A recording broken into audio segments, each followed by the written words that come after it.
Everybody can hear us today? All right, good. Hey, I'm Chris Simuro. I'm the CEO and president of BoMax, and this is Dr. Deborah Maxwell, the inventor of the technology we're going to share with you a little bit today. But the best way to talk about this is that today, 90-95% of the world's hydrogen comes from SMR, right? It's a very inefficient, carbon-intensive way. It's cheap because of the byproduct refining oil most of the time. The remaining part is 5 to 10% is going to be electrolysis, which is commonly referred to as the greenest way to make commercial levels of hydrogen today. What we want to tell you is that there's a brand new company, BoMax, that's bringing a brand new technology that goes light direct to gas. So we are not creating electricity. We are not splitting water, right? We're simply using light to kick off a catalytic reaction that produces nothing but green, clean hydrogen, okay? So the advantages of our system, right? As I mentioned, it's light activated.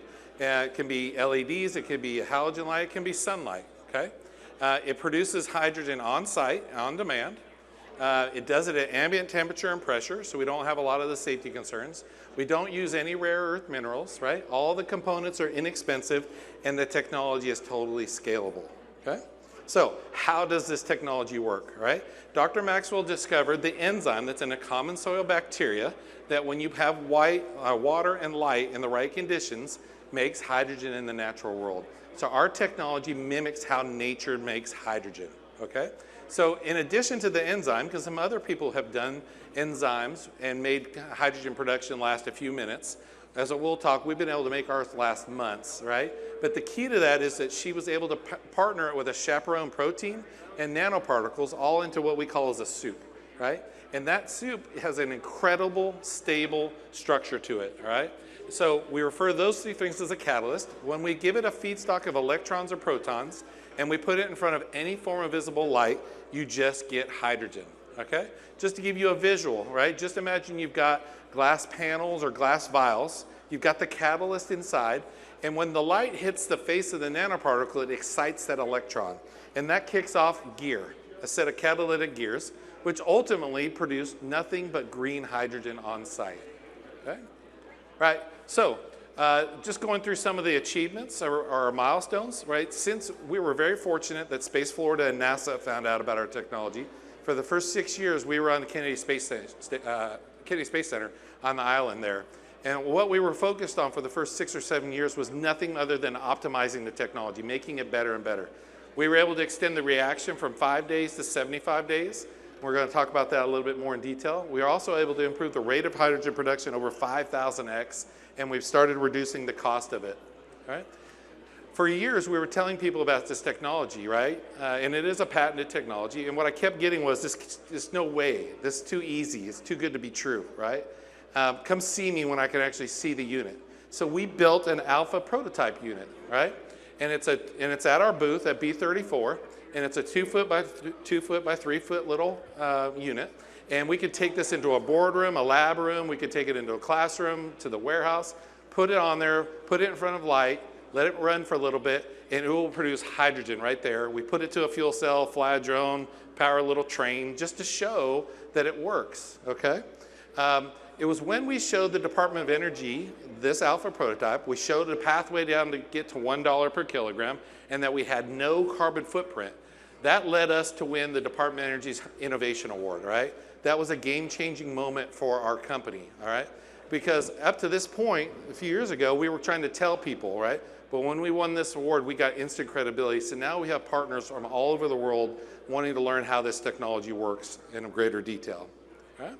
So we're going through an investment round like most startups, and in preparation for that, we had to do some validation work. So we hired some of the leading electrobiochemists.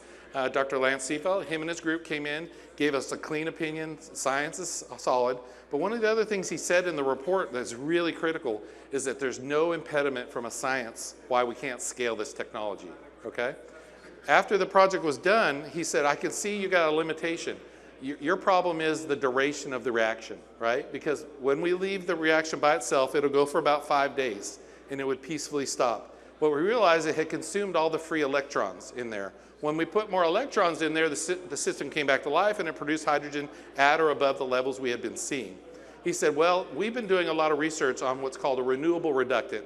It's a way to put a renewable amount of electrons into your solution so your catalyst can keep running, right? So we immediately went forward with a joint project with them, and we've now taken their technology, and by inserting a little electrode into our glass vial or a glass panel and hitting it with a millivolt of electricity, we now have endless amounts of electrons in there, right? We just finished up our first study on this, right? We put it in the solution, put it in the vial, turned it on. It went for the equivalent of 72 days without us even having to touch it, right? Now, the reason why it stopped at 72 days is because the glass vial broke down on us. The seal broke on us, right? And so we lost it. The amazing thing I can tell you, because we've had a lot of PhDs come through our lab, when we've kept this catalyst in solution, right, and kept it sourced, the catalyst has never broken down on us. So we truly don't know how long it'll last. But for us to get to commercial levels, we'll talk about, we've got to get to 90 to 180 days per batch. Think of it like a photocopier. You got a photocopy machine, it's going to make copies for 3 or 4 months. The copy stops making good quality copies. You don't replace the whole unit, you just take the toner out, right? It's going to be the same thing. You're going to have a batch of our material. It's going to produce hydrogen for as long as it does. When it's done, you take the batch out, we put a new batch in, and you just keep going, okay? All right. So we have to constantly tell people we are not splitting water, right? Everybody wants to throw us into the electrolysis bucket. So today, if you go from the greenest way to make hydrogen was a PV electrolysis solution. So if you go from sunlight to forklift, it takes 6 steps. You've got to have a solar panel, which is going to create the electricity. You're going to go into electrolysis, split the gas, put it back in the fuel cell, electricity again, all right? So when we use sunlight, we bypass the electricity and the electrolysis. Our technology truly works that when that light hits that catalyst, it makes the hydrogen right there. So intuitively, we're always going to be a more efficient energy solution as long as we get the rate of production to a certain level, all right? Another example we get is, well, how much can you produce versus electrolysis? So if we take an apples to apples comparison, if I take the best 1 square meter solar panel on the market and determine how much electricity it can make to put into electrolysis, it can make 38 liters of hydrogen an hour, okay? Today we're at about 32, but in about 6 months we think we're going to be at 50 liters, and a year from now we believe we're going to be at 100 liters per hour. So we're going to have a 2x production variance against electrolysis. The other question we get is the footprint, all right? So if I want to make 1 kilogram of hydrogen via solar panels, I need 40 square meters, okay? We think that we're going to be back to 8 to 10 in about a year. So in a year from now, we'll use 1/4 the geographic footprint of electrolysis, and we'll produce twice the amount of hydrogen, okay? Now, this is where the rubber meets the road, because this is all great science, cool things, but unless you can do it at a price point the market's going to pay, you just did a very cool science experiment, okay? So there's 3 variables in how we develop our project cost roadmap, okay? So on the far left-hand column is the actual cost to manufacture the catalyst itself, okay? The second column is the efficiency. It's how good is the chemistry. How much hydrogen can you make per hour or per day, right? And then the remaining columns to the right are the duration. How long will that reaction last? Because it's a fixed cost. Once you make the batch, if you double the length of the life of the reaction, you cut the cost in half, okay? So just to go through some hypotheticals. Let's say 2 years from now, I get the cost target 2 for manufacturing, I get to 200 kilograms efficiency, and I get my batch to last 180 days. I'm now at 566 per kilogram, okay? All right. Now, let's take another example. Oops, let's go back 1. Yeah, now, let's say another example is I get to 300 kilograms, or a target 3, at 300 kilograms efficiency, and I get it to last 360 days. Now I'm at 96 cents. When we showed this to the DOE and they scrubbed it and did a TEA, as well as looking at the alpha prototype, understanding that we have no carbon footprint, these are the reasons why we won the innovation award, okay?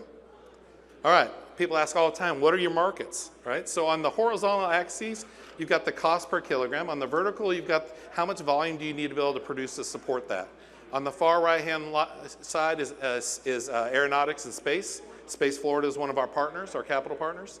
Then you move into the scientific community with the beaker, cell phone, but really what I want to point out is the home.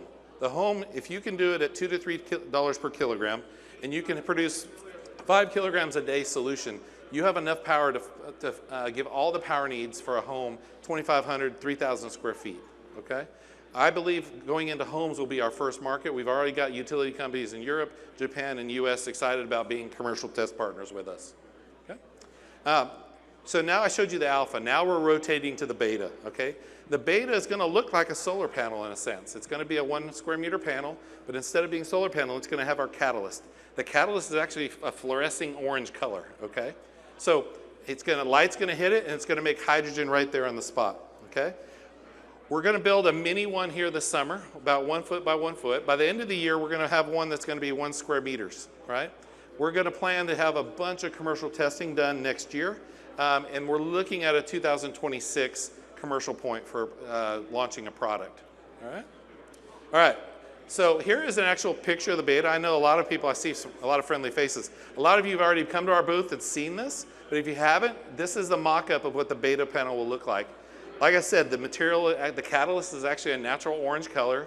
We're throwing light on it and it's actually making hydrogen, okay? Now, we're simulating this for the show because believe it or not, in a hydrogen show, we can't make hydrogen for liability reasons.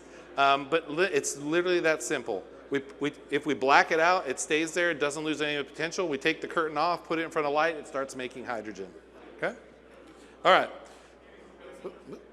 All right, so we talked about quickly our plans. The next 12 months, we're totally focused on beta, continuing the optimization, and partnership development.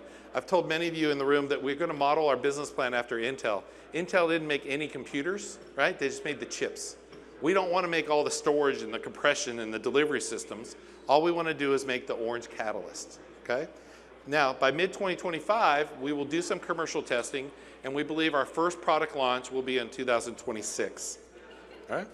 Our goals today, right, the reason why we're here on the stage or in the booths is just letting all of you know that there's a new technology coming, right, that has the ability to really, really transform energy, okay? We're going to need partners, right? There is no way we're going to be able to roll this thing out globally in the next few years just by ourselves. So we've gotten some technology partners that are going to help us. I mentioned before that renewable electron donor technology came to us. We will have to manage heat, because we do create a heat signature.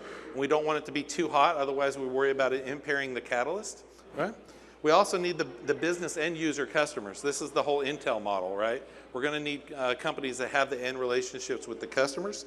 And then obviously as a startup, we all need money, right? We're always gotta be working on raising money. What we really want is somebody who touches 2 of these buckets, and we call that a strategic investor, right? We want somebody who wants to partner with us and invest in us, as well as just give us capital, okay? Yeah. Lastly, just letting everybody know, if there are any capital folks, we're always raising money, right? So we're getting ready to kick off a Series A. But again, this technology really has the chance to really transform how hydrogen is done. Can you imagine a world where all your hydrogen is made on site, just using light with no carbon footprint at all, right? And done at market prices, all right? All right, with that, we've got about 1.5 minutes for any questions. Go for it, real quick. All right. So I want to challenge you on chemistry. You said you're not splitting water. Great. Where is the hydrogen coming from? Great question. You gotta have a source. And my second question is, I love your picture of scale. You know, liters a day doesn't do a whole lot for anyone. Kilograms a day, even there, to really make a difference at the industrial level, yes, you got to be tons per day. Do you yes. think it's, so the 2 questions are, where's your hydrogen come from, and do you think this is really scalable at the tons per hour or tons per day level? I'll take the second question because I'm the business guy. I'm going to give the PhD the science question. Absolutely. We are starting small just because of the scale we're at. We'll have a 1, 10, 100, and 1,000 kilogram units that we'll go to market with, but we're going to start at the small scale, work our way up. But you just think, if we're able to produce if 1 square meter panel can produce 1 kilogram of hydrogen, then if you need 100, you've got 100 panels, right? It's just that kind of scale. It's not like we have to reinvent anything for the technology. Dr. Maxwell, you want to talk about the auto-ionization? Okay, so the source of the water, source of the hydrogen ions is the auto-ionization of water. You'll recognize that from chemistry. And that's the reduction of the protons is the key, and that's where we get them. from the water because it's in a water-based system. So the right side of that reaction is you get a hydronium ions, which will dissociate into hydrogen ions and water. You will also get some hydroxides. So those, over a period of time, will build up and make it basic, but we are in a buffer solution, so we'll have to add buffer solution over a period of time and possibly some acetic acid. So those are some of the things. We're excited because we're doing this beta prototype with a larger scale. We'll be able to actually work through some of that. When we were at the World Hydrogen Summit, we had probably 400 people come to the booth, ask that question, and that you don't make oxygen, right? We don't have enough energy. That's right. For the system to want to split water. It just splits the hydrogen only. So we don't have to worry about oxygen at all in this. It's just hydrogen. And what Chris is referring to is our band gap energy on our nanoparticle. It doesn't even have the energy level to perform that oxygen evolving reaction. We are performing the hydrogen evolving reaction, and that is why we do supply it with the source of protons and electrons. All right, we're out of time. Oh, but sorry. if you guys have any questions, please come see us at our booth on the other side in the B34. Love to show you the alpha prototype, the beta, and answer any of your questions, all right? Thank you. Oh, yes.